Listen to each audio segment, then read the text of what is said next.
Good morning students, welcome all of you. आजच्या व्हिडिओमध्ये सर्वांचे सहर्ष स्वागत. जनता हायस्कूल व ज्युनियर कॉलेज शिरोळ.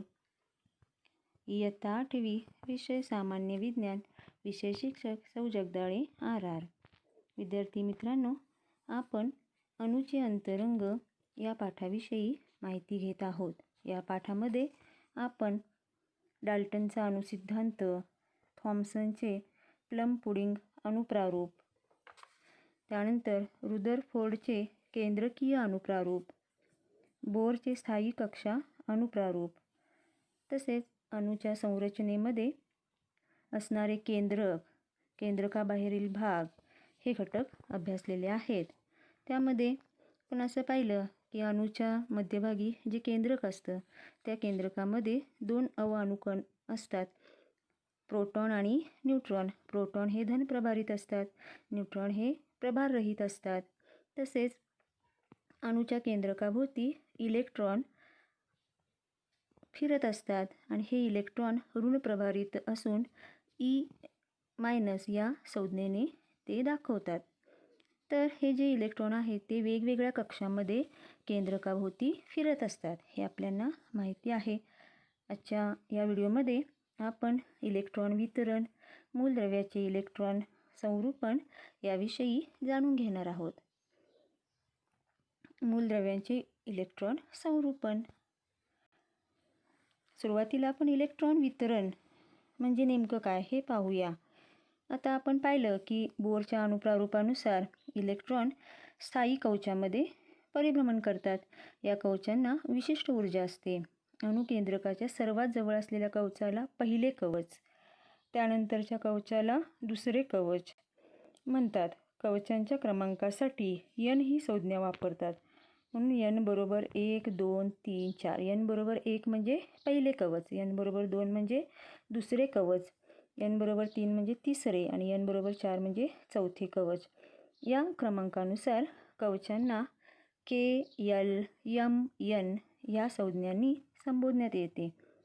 प्रत्येक कवचात जास्तीत जास्त 2n वर्ग या सूत्राने मिळालेल्या संख्येइतके इलेक्ट्रॉन असू शकतात. n चे मूल्य वाढते तशी त्या कवचातील इलेक्ट्रॉनची ऊर्जा वाढते. आता केंद्रकाभोवती असणारे जे इलेक्ट्रॉन आहेत ते वेगवेगळ्या कक्षेमध्ये फिरतात. त्याच्यामध्ये पहिली जी कक्षा आहे त्याला n बरोबर 1 म्हणजे त्यालाच K असं नाव दिलेलं आहे. त्यानंतर दुसरी कक्षा त्याच्या भोवतीची त्याला n बरोबर 2 म्हणजे L शेल म्हणजे L कवच असं म्हटलेलं आहे.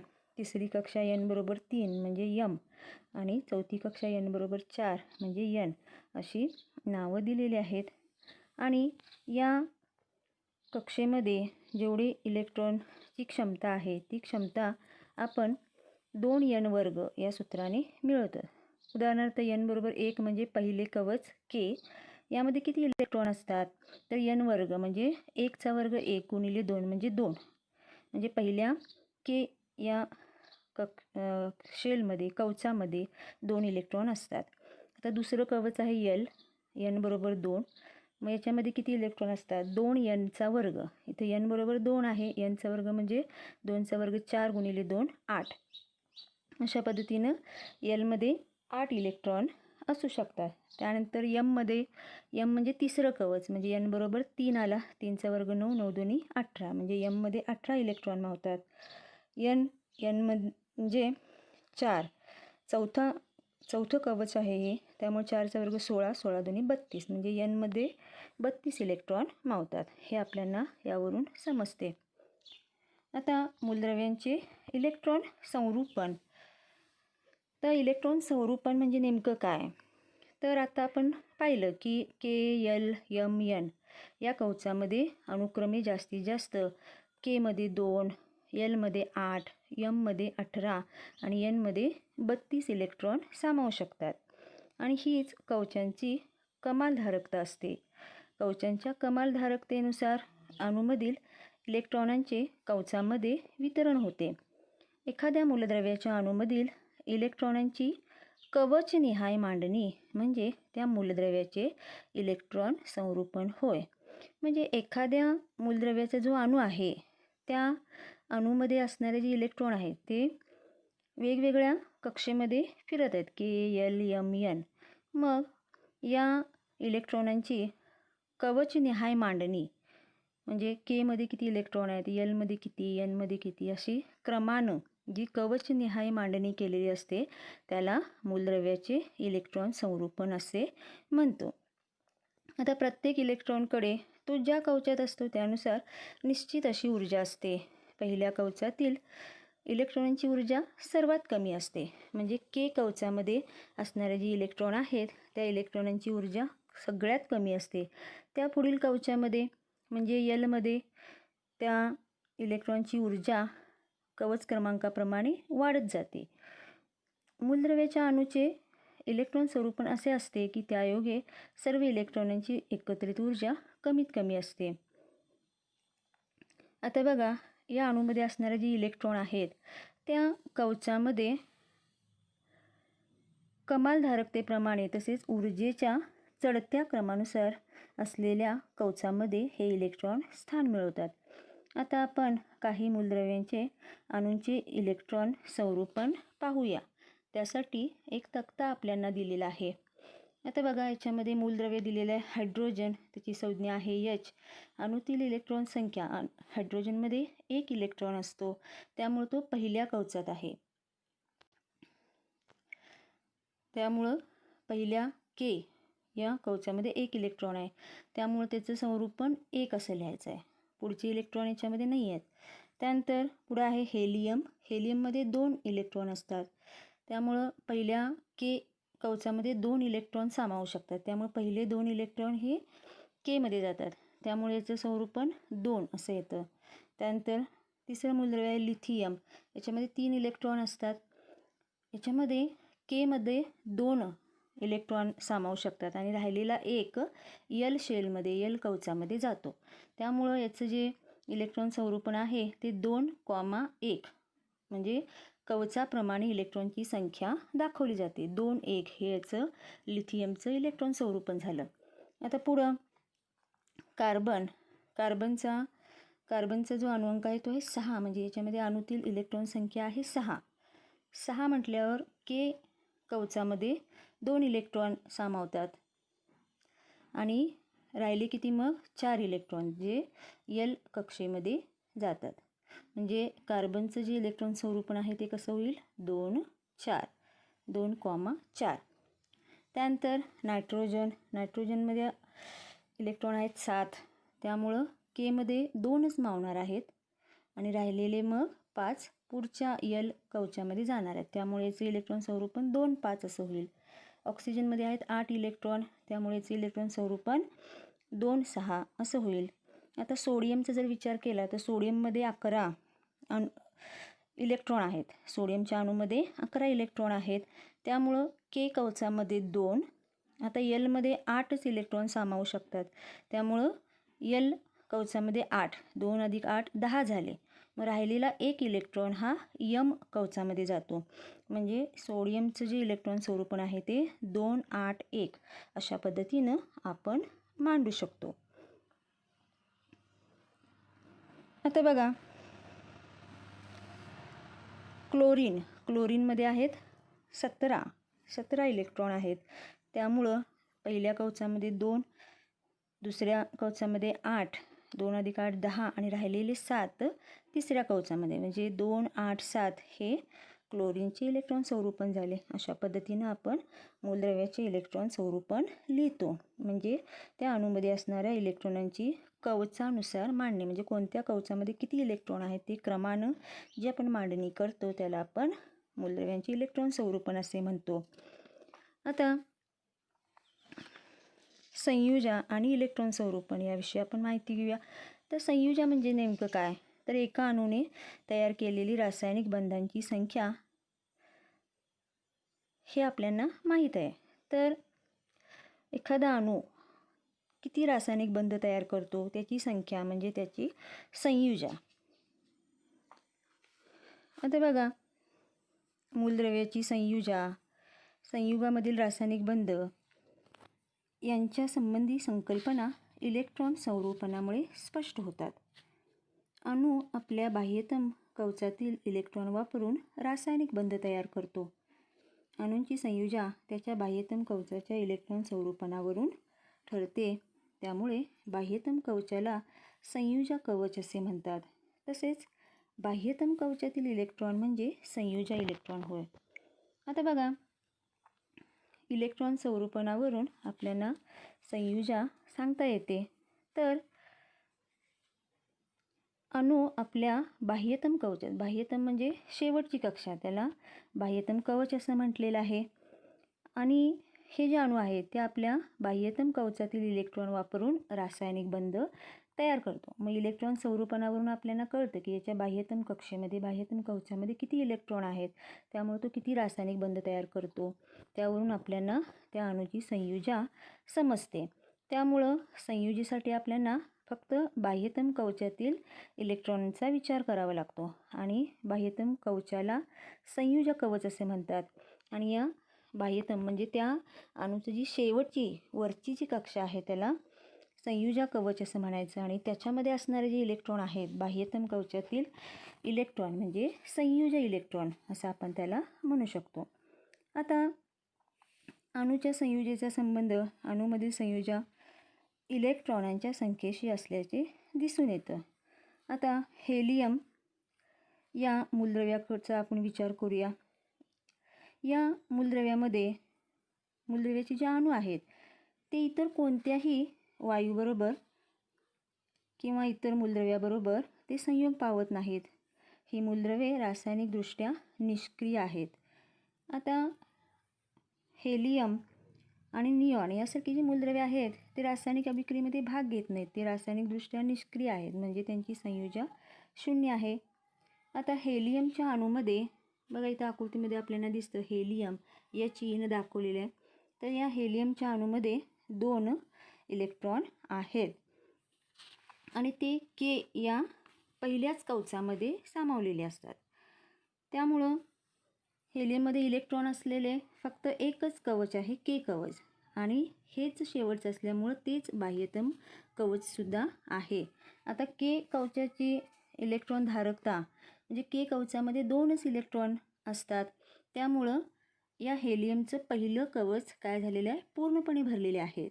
मग यालाच हेलियमचे काय म्हणतात, तर इलेक्ट्रॉन द्विक असे म्हणतात. आता निऑन या निष्क्रिय वायूच्या बाबतीतसुद्धा बघा, निऑनमध्ये किती आहेत, 10 एकूण इलेक्ट्रॉन असतात. त्याचे पहिल्या कवचामध्ये 2 इलेक्ट्रॉन असतात आणि राहिलेले 8 पुढच्या कवचामध्ये असतात. आता के आणि यल हे 2 कवच असतात. आता बाहेरचं जे कवच असतं ते संयुजा कवच असतं. आता यल कवचाची इलेक्ट्रॉन धारकता 8 असते आणि हे सगळंचे सगळं कवच पूर्णपणे भरलेलं असतं निऑनमध्ये, आणि यालाच निऑनचे इलेक्ट्रॉन अष्टक असे म्हणतात. आता हे अष्टक पूर्णपणे भरलेलं असल्यामुळं याच्यामधले जे इलेक्ट्रॉन आहेत ते रासायनिक अभिक्रियेमध्ये भाग घेत नाहीत. त्यामुळं या निऑनची जी संयुजा आहे ती 0 असते. आता हे जे निष्क्रिय वायू आहेत त्या निष्क्रिय वायूंच्या संयुजा कवचात 8 इलेक्ट्रॉन असतात. म्हणजेच संयुजा कवचात इलेक्ट्रॉन अष्टक असते. इलेक्ट्रॉन अष्टक किंवा इलेक्ट्रॉन द्विक पूर्ण असते. त्यामुळं असे जे निष्क्रिय वायू आहेत त्यांची संयुजा ही नेहमी 0च असते. आता हे निष्क्रिय वायू सोडून जर इतर मूलद्रव्यांचा आपण विचार केला, त्यांचं जर इलेक्ट्रॉन स्वरूपण आपण पाहिलं, तर त्यांच्यामध्ये सगळ्याच मूलद्रव्यामध्ये इलेक्ट्रॉनची अष्टक स्थिती किंवा इलेक्ट्रॉनची द्विक स्थिती असते असं नाही. आता हायड्रोजनच्या बाबतीत जर आपण बघितलं तर हायड्रोजनमध्ये एकच इलेक्ट्रॉन आहे. त्यामुळं हायड्रोजनचं जे इलेक्ट्रॉन द्विक आहे ते पूर्ण झालेलं नाही, ते अपूर्ण आहे. ते पूर्ण होण्यासाठी त्याला 1 इलेक्ट्रॉनची गरज आहे. त्यामुळे याची संयुजा आपल्याला 0 म्हणता येणार नाही. आता निष्क्रिय वायू वगळता इतर सर्व मूलद्रव्यांच्या अणूमध्ये इतर अणूंबरोबर संयोग पावण्याची प्रवृत्ती असते. म्हणजे हे जे अणू आहेत ज्यांची बाह्यतम कक्षा अस्थिर असते, अपूर्ण असते, त्यांचे इलेक्ट्रॉन द्विक किंवा इलेक्ट्रॉन अष्टक अपूर्ण असते, असे जे अणू आहेत ते इतर मूलद्रव्यांच्या अणूबरोबर संयोग पावण्याची त्यामध्ये प्रवृत्ती असते. त्यामुळे त्यांची संयुजा 0 नसते. हायड्रोजनच्या संयोगाने तयार झालेल्या रेणूंच्या सूत्रावरून हायड्रोजनची संयुजा 1 असते. आता हायड्रोजनच्या इलेक्ट्रॉन स्वरूपणावरून असं दिसतं की हायड्रोजनमध्ये 1 इलेक्ट्रॉन के या कवचात आहे. म्हणजेच हायड्रोजनमध्ये पूर्ण द्विक स्थितीपेक्षा 1 इलेक्ट्रॉन कमी आहे. ही एक संख्या हायड्रोजनच्या संयुजेशी जुळते. आता आपण सोडियम या मूलद्रव्याच्या अणूचा विचार करू. तर सोडियमचे इलेक्ट्रॉन स्वरूपण आहे 281. मग या स्वरूपणावरून आपल्याला समजतं की सोडियमच्या संयुजा कवच म्हणजे जे बाहेरचं कवच आहे. सोडियम इथं कवच तुम्हाला दाखवलेलं आहे. सोडियमच्या पहिल्या के कवचामध्ये 2 इलेक्ट्रॉन आहेत, दुसऱ्या एलमध्ये 8 इलेक्ट्रॉन आहेत आणि राहिलेला 1 इलेक्ट्रॉन यम कवचामध्ये आहे. जे यम कवच हे काय आहे, त्याला आपण संयुजा कवच म्हणतो आणि त्यामध्ये एकच संयुजा इलेक्ट्रॉन आहे. आणि त्यामुळं NaCl, NaH अशा सूत्रावरून आपल्याला समजतं की सोडियमची संयुजा ही काय आहे, 1 आहे.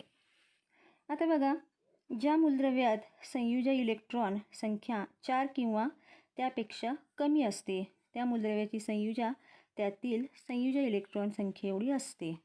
याउलट ज्या मूलद्रव्यात 4 किंवा त्याहून अधिक इलेक्ट्रॉन असतात तेव्हा अष्टक पूर्ण होण्यासाठी तितके इलेक्ट्रॉन कमी असतात. ती उणिवेची संख्या म्हणजे त्या मूलद्रव्याची संयुजा असते.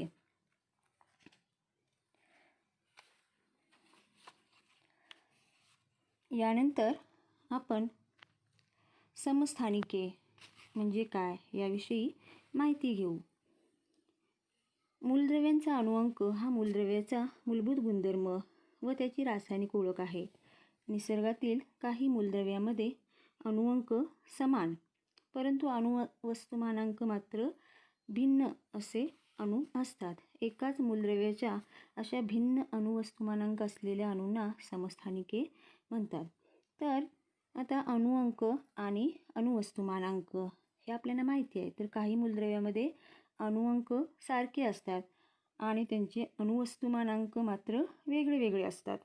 तर असे जे अणू आहेत त्यांना आपण समस्थानिके असे म्हणतो. उदाहरणार्थ कार्बनची 3 समस्थानिके आहेत. ती म्हणजे C12, C13 आणि C14. आता या समस्थानिकांचा अणुवस्तुमानांक C वरच्या बाजूला 12, C13, C14 या पद्धतीने दर्शवतात.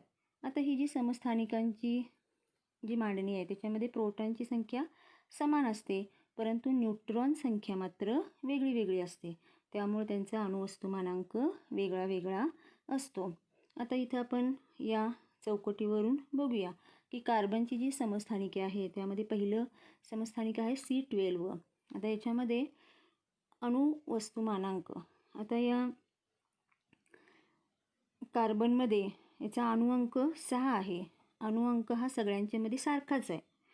प्रत्येक समस्थानिकामध्ये अणुअंक सारखा आहे परंतु अणुवस्तुमानांक मात्र वेगळा आहे. पहिल्या समस्थानिकामध्ये अणुवस्तुमानांक आहे 12. आता जेवढे इलेक्ट्रॉन असतात तेवढेच प्रोटॉन असतात. म्हणजे यामध्ये 6 प्रोटॉन आहेत आणि न्यूट्रॉन आहेत 6. पुढचं जे समस्थानिक आहे ते आहे C13.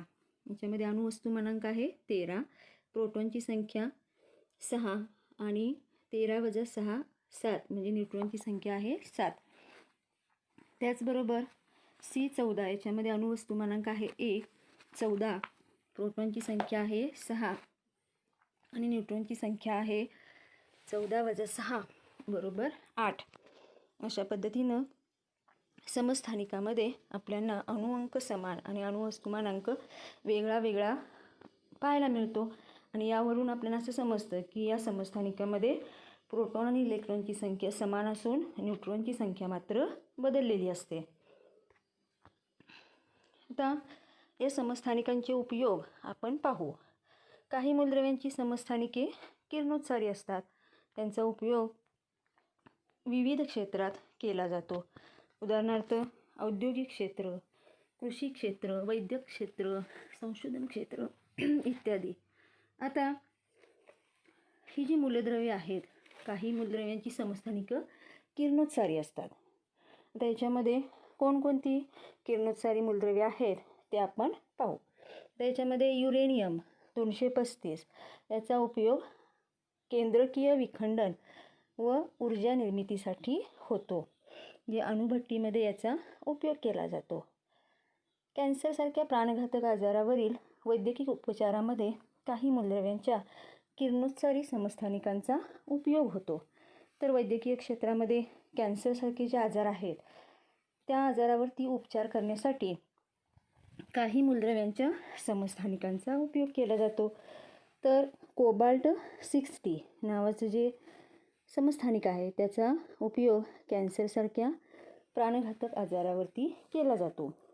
गॉयटर व थायरॉईड या थायरॉईड ग्रंथीचा जो आजार आहे त्या आजारावरील उपचारामध्ये आयोडीन 131चा उपयोग केला जातो. किरणोत्सारी मूलद्रव्यांच्या समस्थानिकांचा उपयोग जमिनीखालून गेलेल्या नळामधील चिरा शोधण्यासाठी होतो. उदाहरणार्थ सोडियम 24 अन्नपदार्थांचे सूक्ष्म जीवाणूपासून परिरक्षण करण्यासाठी किरणोत्सारी मूलद्रव्यांचा उपयोग होतो. म्हणजे अन्न टिकवून ठेवण्याच्या ज्या पद्धती आहेत त्यामध्ये किरणीयन ही एक आपण पद्धत वापरतो, त्यामध्ये किरणोत्सारी मूलद्रव्यांचा वापर केला जातो. C14 या किरणोत्सारी समस्थानिकाचा उपयोग जीवाश्मांचे वय ठरवण्यासाठी केला जातो. आता आपण अणुभट्टीविषयी माहिती घेऊ. आता अणुऊर्जेच्या वापराने मोठ्या प्रमाणावर वीज निर्मिती करण्याचे संयंत्र म्हणजे अणुभट्टी.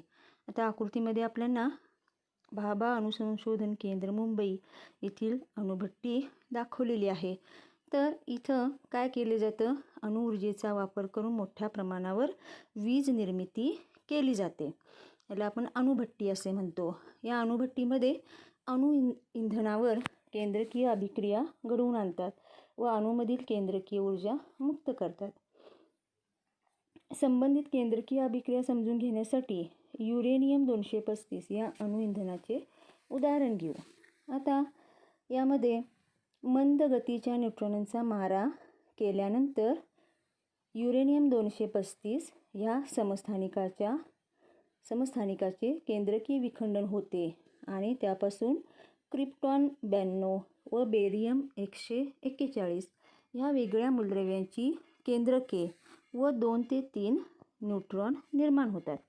बघा आता याच्यामध्ये युरेनियम 235 या मूलद्रव्याचे जे अणू आहेत त्याच्यावरती काय केलं जातं, न्यूट्रॉन मंद गतीचे न्यूट्रॉन यांचा मारा केला जातो आणि त्यामुळं मग काय होतं, हे जे केंद्रक आहे युरेनियमचं त्याचं विखंडन होतं, म्हणजे त्याचं 2 भागामध्ये विभाजन होतं आणि त्यामुळं त्याचे 2 कोणते पार्ट तयार होतात, तर पहिला आहे क्रिप्टॉन 92 आणि दुसरा आहे बेरियम 141. अशी 2 वेगवेगळ्या मूलद्रव्यांची केंद्रके तयार होतात आणि त्याचबरोबर 2 ते 3 न्यूट्रॉन तयार होतात.